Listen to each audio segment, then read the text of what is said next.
மாண்புமிகு உறுப்பினர் திரு எடப்பாடி கே பழனிசாமி அவர்கள்.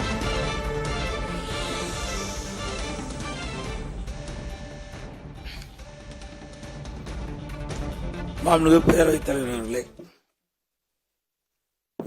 தமிழ்நாடுடைய சட்டப்பேரவை வரலாற்று சிறப்புமிக்க சட்டப்பேரவை. காலங்காலமாக நம்முடைய மரபை நாம் கடைபிடித்து வருகிறோம்.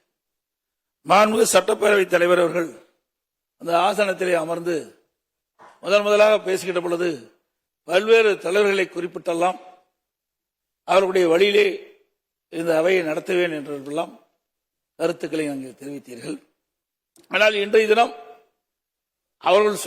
தாங்கள் சொன்ன அந்த கருத்துக்கள், அந்த மரபுகள் கடைபிடிக்கவில்லை.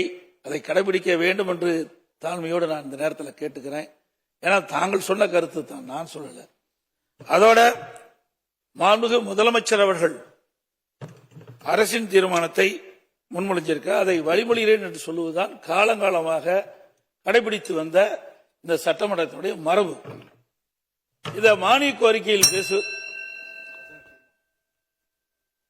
மாண்புமிகு உறுப்பினர் 4 முறை இதே அவையில் நம்பிக்கை கோரும் தீர்மானம் வந்திருக்கிறது.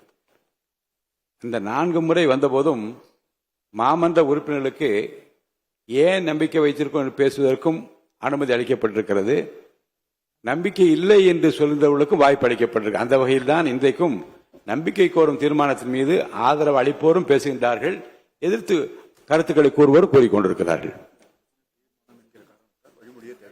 அரசின் தீர்மானம் என்ற காரணத்தால் வழிமொழிய தேவையில்லை. மாண்புமிகு பேரவைத் தலைவர்களே, இங்கே மாண்புமிகு பல்வேறு கட்சியினுடைய தலைவர்கள் எல்லாம் நம்முடைய கருத்துக்களை பதிவு செய்திருக்கின்றார்கள். அனைத்து இந்திய அண்ணா திராவிட முன்னேற்ற கழகத்தை பொறுத்த வரைக்கும் பொன்மனச்செம்மல் புரட்சித் தலைவர் எம்ஜிஆர் காலத்திலும் சரி, மாண்புமிகு அம்மா காலத்திலும் சரி, தாங்கள் சட்டமன்ற உறுப்பினராக இருந்து பணியாற்றியிருக்கின்றீர்கள். இருவரும் தலைவர்களை நாங்கள் குறிப்பிட்டுத்தான் மக்களை சந்தித்து ஆதரவு திரட்டி அதன் மூலமாக தமிழகத்திலே 47 சட்டமன்ற உறுப்பினர்கள் நாங்கள் வெற்றி பெற்றிருக்கின்றோம். அனைத்து இந்திய அண்ணா திராவிட முன்னேற்ற கழகத்தினுடைய பொதுச் செயலாளராக நான் தேர்ந்தெடுக்கப்பட்டு பணியாற்றிக் கொண்டிருக்கின்றேன். அப்படி இருக்கின்ற பொழுது சில கருத்து வேறுபாடுகள் கட்சியிலே வருவது எல்லா இயல்பு, எல்லா கட்சியிலும் வருகின்றது. அப்படி வருகின்ற அந்த சூழ்நிலையிலே ஒரு தரப்புக்கு முதலமைச்சர் அவர்கள் ஆதரவு தெரிவிக்கிறது எந்த விதத்தில் நியாயம் என்று எனக்கு தெரியவில்லை. ஒரு முன்னுதாரணமாக இருந்துவிடக் கூடாது என்பதற்கு தான் முதலமைச்சருடைய கவனத்திற்கு நான் கொண்டு வருகின்றேன். எனக்கு முன்னாலே தேசியர்கள் குறிப்பிட்டதை போல தேசிய முற்போக்கு அவருடைய களத்தை அவர்கள் குறிப்பிட்டதை போல குதிரை பேரத்திற்கு வழிவகுத்து என்பதையும் நேரத்திலே பதிவு செய்ய விரும்புகின்றேன். இன்றைக்கு தேர்தல் நேரத்திலே சந்திக்கின்ற பொழுது ஒவ்வொரு கட்சி தலைவர்களும் மக்களை சந்தித்து என்ன காரணத்திற்காக எங்களுக்கு வாக்களிக்கின்றோம் என்ற கருத்துக்களை நாம் கேட்கின்றோம், சொல்லுகிறோம். அனைத்து இந்திய அண்ணா திராவிட முன்னேற்ற கழகத்தை பொறுத்த வரைக்கும் பொன்மனச்செம்மல் புரட்சித் தலைவர் எம்ஜிஆருடைய ஆட்சி, மாண்புமிகு அம்மாவுடைய ஆட்சி தமிழகத்திலே வர வேண்டும் என்ற அடிப்படையிலே நாங்கள் வாக்குகளுக்கு சேகரித்தோம். எங்களுடைய கூட்டணி கட்சியைச் சேர்ந்த தலைவர்களும் நிர்வாகிகளும் அனைத்து இந்திய அண்ணா திராவிட முன்னேற்ற கழக தலைமையிலே அமைக்கப்பட்ட கூட்டணி வெற்றி பெற வேண்டும், அனைத்து இந்திய அண்ணா திராவிட முன்னேற்ற கழகம் ஆட்சி அமைக்க வேண்டும் என்ற அடிப்படையில் தான் வாக்குகளை நாங்கள் சேகரித்தோம். அதன் அடிப்படையில் தான் 47 பேர் நாங்கள் வெற்றி பெற்றிருக்கின்றோம். இன்றைக்கு 47 பேர் வெற்றி பெற்றது இரட்டலை சின்னத்திலே நின்று நாங்கள் வெற்றி பெற்றிருக்கின்றோம். 47 பேர் சட்டமன்ற உறுப்பினர், அனைத்து இந்திய அண்ணா திராவிட முன்னேற்ற சட்டமன்ற உறுப்பினர்கள் அதிமுக ஆட்சி, அனைத்து இந்திய அண்ணா திராவிட முன்னேற்ற கழக ஆட்சியை நிறுவார்கள் என்ற அடிப்படையில் தான் மக்கள் வாக்களித்திருக்கின்றார்கள். இன்றைக்கு 100% வாக்கு என்று சொன்னால் ஆளுங்கட்சிக்கு 34% வாக்குகள் தான் கிடைத்திருக்கின்றன. 66% மக்கள் வாக்களிக்கவில்லை. அதில் 90% இன்றைக்கு வாக்களிக்கப்பட்ட 10% பேர் வாக்களிக்கவில்லை. ஆக 66% வாக்காளர்கள் வாக்களிக்காத ஒரு சூழ்நிலை இருந்து கொண்டிருக்கின்றதையும் இந்த நேரத்திலே அவனுடைய கவனத்துக்கு நான் கொண்டு வர விரும்புகின்றேன். அதோடு இன்று தினம் அனைத்து இந்திய அண்ணா திராவிட முன்னேற்ற கழக அரசு இருக்கின்ற பொழுது இன்றைக்கு இந்தியாவிலேயே தமிழகம் முதன்மை மாநிலமாக உருவாக்குவதற்கு காரணமாக அடித்தளமாக இருந்தது அனைத்து இந்திய அண்ணா திராவிட முன்னேற்ற கழக அரசாங்கம். அந்த காலகட்டத்தில் தான் ஒரே ஆண்டில் 11 அரசு மருத்துவக் கல்லூரியை கொண்டு வந்து சாதனை படைத்த அரசாங்கம் அதிமுக அரசாங்கம். 2011 2021 வரை 10 ஆண்டு காலம் சிறப்பான ஆட்சியை நாங்கள் கொடுத்தோம், பொற்கால ஆட்சி கொடுத்தோம். அது மட்டுமல்ல 6 மாவட்டங்களை பிரித்து நிர்வாக வசதியாக பிரித்து கொடுத்தோம். அதோடு 7 அரசு பள்ளியில் படிக்கின்ற மாணவர்கள், ஏழை மாணவர்கள் அதிகம் பேர் படிக்கின்றார்கள், நடுத்தர மாணவர்கள் படிக்கின்றார்கள். அவருடைய கனவு மருத்துவர் ஆக வேண்டும் என்று. அந்த அடிப்படையிலே இன்றைக்கு ஏழை மாணவர்களும் மருத்துவர் ஆக வேண்டும் என்ற கனவை நிறைவேற்றுகின்ற விதமாக 7.5% உள் இடஒதுக்கீடை கொண்டு வந்து நிறைவேற்றப்பட்டு அதை நடைமுறைப்படுத்தி காட்டியது அனைத்து இந்திய அண்ணா திராவிட முன்னேற்ற கழக அரசாங்கம். அப்பொழுது கூட அந்த இடஒதுக்கீட்டில் கிடைக்கப்பட்ட மாணவர்கள் ஏழை மாணவர்கள் இருந்த காரணத்தினாலே அந்த மருத்துவ கல்வி கட்டணம் செலுத்த முடியாத சூழ்நிலை இருக்கின்றது என்று அறிந்தவுடனே அந்த இடஒதுக்கீட்டில் கிடைக்கப்பட்ட மாணவர்களுக்கு அந்த மருத்துவ கல்வி கட்டணத்தை அரசாங்கமே செலுத்தும் என்று சொல்லி ₹1 செலவில்லாமல் இந்த இடஒதுக்கீட்டின் மூலமாக மருத்துவக் கல்வி கிடைக்கப்பட்ட மாணவர்கள் இன்றைக்கு மருத்துவக் கல்வி கிடைக்க செய்த அரசாங்கம் அதிமுக அரசாங்கம். அதோட இன்னைக்கு குடிமராமத்து திட்டம் என்ற அற்புதமான திட்டத்தை நாங்கள் கொண்டு வந்தோம். ஏரிகள், குளங்கள், குட்டைகள் அனைத்தும் பல ஆண்டுகளாக தூர்வாராமல் இருந்தது, அணைகள் தூர்வாராமல் இருந்தது. இன்றைக்கு 83 ஆண்டு காலம் நாங்கள் அறிவிக்கின்ற பொழுது மேட்டூர் அணை 83 ஆண்டு காலம் தூர்வாராமல் இருந்தது. ஆகவே தூர்வாரப்பட்டு வருகிற நீர் அதிகமாக சேமிக்கக்கூடிய சூழ்நிலை உருவாக்கணும். பல தடுப்பணைகளை கட்டி நீரை சேமித்தோம், நிலத்தடி நீரை உயர்த்தினோம். 50 ஆண்டு காலம் காவிரி நதிநீர் பிரச்சனை உச்சநீதிமன்றத்தின் மூலமாக விவசாயிகளுடைய கோரிக்கையை நிறைவேற்றி தந்த அரசு அதிமுக அரசு. டெல்டா மாவட்டம், அந்த டெல்டா மாவட்ட மக்கள் தங்களுடைய நிலம் பறிபோய்விடும் என்ற அச்சத்தில் இருந்த பொழுது அந்த விவசாய பிரிவு மக்களுடைய கோரிக்கையை ஏற்று பாதுகாக்கப்பட்ட வேளாண் மண்டலம் என்ற அறிவிப்பை கொண்டு வந்ததும் அனைத்து இந்திய அண்ணா திராவிட முன்னேற்ற கழகம். சட்ட ஒழுங்கு இந்தியாவிலே சிறப்பாக இருப்பதற்கு காரணமாக இருந்ததும் அனைத்து இந்திய அண்ணா திராவிட முன்னேற்ற கழக அரசாங்கம் என்பதை நேரத்திலே தெரிவிக்க விரும்புகின்றேன். ஆகவே மாண்புமிகு முதலமைச்சருடைய கவனத்திற்கு கொண்டு வருகின்றேன். எங்களுடைய அனைத்து இந்திய அண்ணா திராவிட முன்னேற்ற கழகத்திலே 47 சட்டமன்ற உறுப்பினர் இருக்கின்றோம்.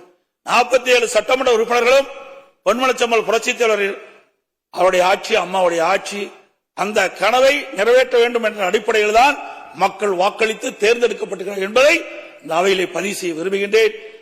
அப்படி ஒரு சிலர் இன்னைக்கு எனக்கு கிடைத்த தகவல் அது உண்மையா தவறா என்று எனக்கு தெரியாது, இருந்தாலும் பதிவு செய்ய வேண்டியது என்னுடைய கடமை. இன்றைக்கு ஒரு சிலருக்கு ஆசை வார்த்தைகளுக்கு வெளிப்படையாக தகவல் பரவி கொண்டிருக்கின்றது. அந்த தகவல் பல பேருக்கு அமைச்சர் கொடுக்கின்றேன், பல பேருக்கு வாரி தலைவர் கொடுக்கின்றேன் என்றெல்லாம் ஆசை வார்த்தை அளித்து ஆளுங்கட்சியில் இடம்பெற செய்வதாக பரவலான செய்தி. அதற்கு தாங்கள் இடமளிக்க வேண்டாம் என்று கேட்டுக்கொள்கிறேன். நீங்கள் தூய்மையான ஆட்சி நடத்துவதாக நீங்கள் குறிப்பிட்டீர்கள், வெளிப்படையான ஆட்சி நடத்துவதாக குறிப்பிட்டீர்கள். அந்த எண்ணத்திலிருந்து பிறழாமல் நீங்கள் நடப்பீர்கள் என்று நாங்கள் நம்புகிறோம். ஏனென்றால் நான் ஒரு பொதுச் செயலாளர் என்ற முறையிலே நான் ஆட்சி செய்கின்ற பொழுது பல்வேறு பிரச்சனைகளை நான் சந்தித்திருக்கின்றேன். முதலிலே வறட்சி, பிறகு புயல், கொரோனா, பிறகு பல்வேறு சங்கடங்கள், இதையெல்லாம் சந்தித்துத்தான் நாங்கள் இந்த நிலைக்கு வந்திருக்கின்றோம். சாதாரண குடும்பத்திலே பிறந்த ஒருவன் இன்றைக்கு விவசாய குடும்பத்திலே பிறந்த ஒருவர் 4 ஆண்டு காலம் சிறப்பான ஆட்சி கொடுத்திருக்கின்றோம். அந்த ஒரு இக்கட்டான சூழலிலும் மக்களுக்கு தேவையான திட்டங்களை கொண்டு வந்து நிறைவேற்றப்பட்ட அரசு என்பதை இந்த நேரத்தில் சுட்டிக்காட்டி நான் சொன்னவையெல்லாம் இங்கே அவையில் பதிவு செய்தெல்லாம் மக்களிடத்தில் எடுத்து சொல்லிய காரணத்தினால்தான் எங்களுக்கு 47 இடங்களை மக்கள் கொடுத்திருக்கின்றார்கள். ஆகவே அனைத்து இந்திய அண்ணா திராவிட முன்னேற்ற கழக எப்பொழுதும் மக்களுக்காக சேவை செய்கின்ற இயக்கம். ஆளுங்கட்சியாகவும் சரி, எதிர்கட்சியாகவும் சரி, நான் கடந்த காலத்திலே 5 ஆண்டு காலம் எதிர்கட்சியாக இருக்கின்ற பொழுதும் இதைத்தான் நாங்கள் வலியுறுத்தினோம். இன்னைக்கு மக்களுடைய பிரச்சனையை முன்வைப்புதான் எங்களுடைய நிலை. ஒரு விளக்கு ரொம்ப நேரம் எரிந்து கொண்டிருக்கின்ற பொழுது அது மங்களாக எரியும், அப்பொழுது தூண்டி வைக்கின்ற பிரகாசம் எரியும். அதே போல இன்றைக்கு அரசாங்கத்திற்கு இன்றைக்கு மக்களுடைய பிரச்சனையை கொண்டு வந்து அந்த பிரச்சனையை தீர்க்கின்ற கட்சியாகத்தான் அனைத்து இந்திய அண்ணா திராவிட முன்னேற்ற கழகம் இருக்கும். எங்களுக்கு எதிரி கட்சி இல்ல, எதிர்கட்சி என்ற நிலைப்பாட்டில் தான் நாங்கள் எப்பொழுதும் இருப்போம். எங்களுடைய தலைவர்கள் அந்த பாதையைத்தான் எங்கள் வழிவகுத்து சென்று கொண்டிருக்கின்றார்கள் என்பதை இந்த நேரத்தில் பதிவு வைத்து, மாண்புமிகு முதலமைச்சர் அவர்கள் கொண்டு வந்த தீர்மானத்தை நாங்கள் எதிர்க்கின்றோம். அனைத்து இந்திய அண்ணா திராவிட முன்னேற்ற கழக உறுப்பினர்கள் அனைவரும் எதிர்த்துத்தான் வாக்களிப்பார்களா என்பதை தெரிவித்து அமர்கின்றேன். மாண்புமிகு உறுப்பினர் எஸ்பி வேலுமணி அவர்கள். மாண்புமிகு பேரவைத் தலைவர் அவர்களே, அதிமுக சட்டமன்ற உறுப்பினர்களுக்கு வாக்களித்த மக்களுக்கு நன்றியை தெரிவித்துக் கொண்டு என்னுடைய அதே போல மாண்புமிகு உறுப்பினர் உட்காருங்க.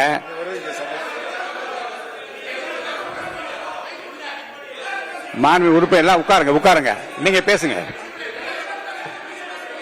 அதிமுக தொண்டர்களுக்கு வாக்களித்த மக்களுக்கு முதலில் நன்றியை தெரிவித்துக் கொண்டு என்னுடைய தொண்டாமுத்தூர் சட்டமன்ற தொகுதியிலே 5வது முறையாக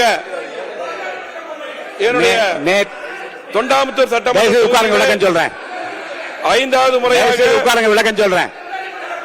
விளக்கம் சொல்றேன். விளக்கம் சொல்ல முடியாது, இல்லைன்னா அவர் பேசிட்டே இருப்பாரு. நீங்க உறுப்பினர் அமர்ந்தால் இருங்க. நீங்க உறுப்பினர் உட்கார்ந்தீங்கன்னா நான் விளக்கம் சொல்றேன். உட்காருங்க. நீங்க முன்னாடியே பேரை கொடுத்தா பேச அனுமதிச்சிருப்பேன். உட்காருங்க. இங்க உட்காருங்க.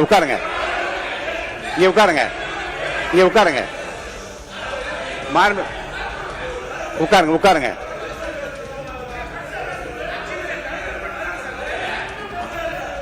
அப்படி மரபு இல்லைங்க. ஒரே கட்சியில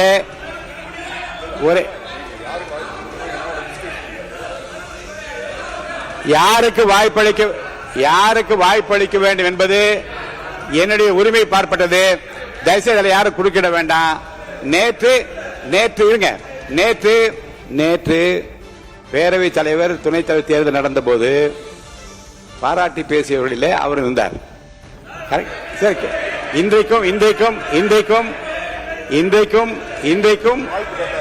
இன்றைக்கும் அவர் வாய்ப்பு கேட்டிருக்கிறார், வாய்ப்பு தரப்பட்டிருக்கிறது.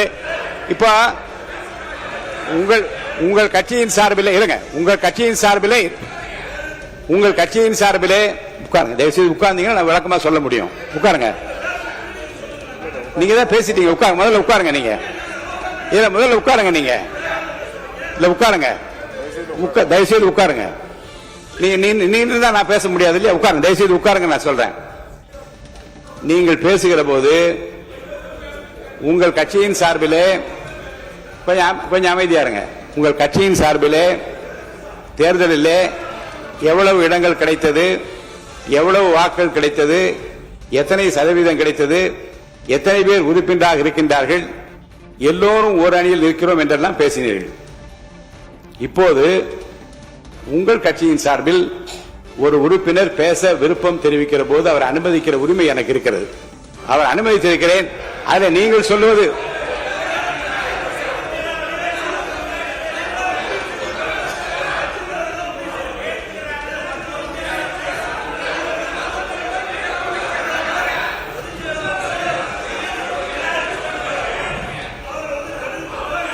இந்த அவையில் ஒவ்வொரு கட்சியினுடைய தலைவர்கள் எடுக்கிற முடிவு அல்ல. அவைத் தலைவர் என்கின்ற முறையில் நான் எடுக்கிற முடிவுதான் இறுதியானது. நான் யாரை வேண்டுமோ அனுமதிக்கலாம். அவர் அனுமதித்தது அவர் தான் பேசுவார். திரு வேலுமணி அவர்கள் நீங்க பேச ஆரம்பிக்கலாம். திரு வேலுமணி அவர்கள் நீங்க பேசுங்க. உட்காருங்க. சட்டமன்ற உறுப்பினருக்கு வாக்களித்த இல்லங்க உங்கள் சட்டமன்ற தொகுதியில் 5வது முறையாக என்னை தேர்ந்தெடுத்த மக்களுக்கு நன்றி தெரிவித்துக் கொண்டு, மக்கள் தீர்ப்பு, மகேசன் தீர்ப்பு, மக்களின் உணர்வுகளுக்கு, மக்களின் எண்ணங்களுக்கு மதிப்பளித்துதான் நம்முடைய முதலமைச்சர் தலைமையிலே இருங்க. அமைந்துள்ள அரசுக்கு மாண்புமிகு இப்ப நான் கேட்கிறேங்க, உங்கள் கட்சி, நான் அவை சார்ந்த முறையில் ஒரு கேள்வி உங்க மேல வைக்கிறேன். உங்கள் கட்சியின் சார்பில், உங்கள் சார்பில் அவர் தேர்ந்தெடுக்கப்பட்ட ஒரு உறுப்பினரை பேச முடியாது, அனுமதிக்காது சொல்வது என்ன நியாயம்? அது உங்கள் கட்சி, உங்களுக்காக வந்திருக்கிறார், அனுமதிப்பது என்னுடைய விருப்பம். அவர் பேசுவதை நீங்களும் கேட்க வேண்டும், இந்த நாடும் கேட்க வேண்டும், இந்த அவையும் கேட்க வேண்டும். பேச அனுமதிக்கிறேன். திரு வேலுமணி பேசுங்க. மக்களின் உணர்வுகளையும் மக்கள் எண்ணங்களை மதித்து முதலமைச்சர் தலைமையில் அமைந்துள்ள அரசுக்கு மாண்புமிகு முதலமைச்சர் கொண்டு வந்த நம்பிக்கை தீர்மானத்திற்கு அனைத்து இந்திய அண்ணா திராவிட முன்னேற்ற கழகம் உட்காருங்க எல்லாரும். அமருங்க. நான் நிக்கிறேன், தயவுசெய்து உட்காருங்க எல்லாரும். மற்ற உறுப்பினர் அமருங்க, எல்லாரும் அமருங்க. மாண்புமிகு புரட்சி தலைவி அமருங்க. அம்மா அவர்கள் மக்கள் நல திட்டங்களை செயல்படுத்தினார்கள். மாண்புமிகு அம்மா அரசின் கொண்டு வந்த திட்டங்களை மாண்புமிகு முதலமைச்சர் அவர்கள் செயல்படுத்த வேண்டும். அம்மா அவர்கள் கொண்டு வந்த 100 யூனிட் இலவச மின்சாரத்தை 200 யூனிட்டாக கொண்டு வந்த முதலமைச்சருக்கு நன்றி. அதே பல்வேறு திட்டங்களை அம்மா அவர்கள் கொண்டு வந்தார்கள். ஆகவே கண்டிப்பாக நிறைவேற்ற வேண்டும். இன்றைக்கு மக்கள் தீர்ப்பளித்து இன்றைக்கு முதலமைச்சருக்கு வாக்களித்துள்ளார்கள். அதற்கு நாங்கள் ஆதரவு அளிக்கிறோம் அதிமுக சார்பாக. அதே போல நாங்கள் யாரும் பதவிக்கு ஆசைப்படுவது கிடையாது, பதவிக்காக ஆசைப்பட்டு கிடையாது. மக்கள் தீர்ப்பை மதித்து மக்கள் முதலமைச்சராக வர வேண்டும் என்று எனக்கு ஆதரவு அளித்தார்கள். 54 ஆண்டுகள் பொன்விழா கண்ட கட்சி அதிமுக. 31வது ஆளுங்கட்சியா இருந்திருக்கிறோம். திமுகவை எதிர்த்து தான் நாங்க அரசியல் பண்ணிருக்கிறோம். அந்த அடிப்படையில் இன்னைக்கு பாத்தீங்கன்னா முதலமைச்சருக்கு இன்றைக்கு மக்கள் வாய்ப்பளித்திருக்காங்க, ஆதரவு அளித்திருக்காங்க. பெரும்பான்மையா ஆதரவு அளித்து நாங்கள் மதிப்பளித்து இன்னைக்கு அதிமுக அவர்கள் மாண்பு முதலமைச்சர் கொண்ட தீர்மானத்தை ஆதரவளித்து அமர்கிறேன். நன்றி, வணக்கம். அடுத்தது யாரு?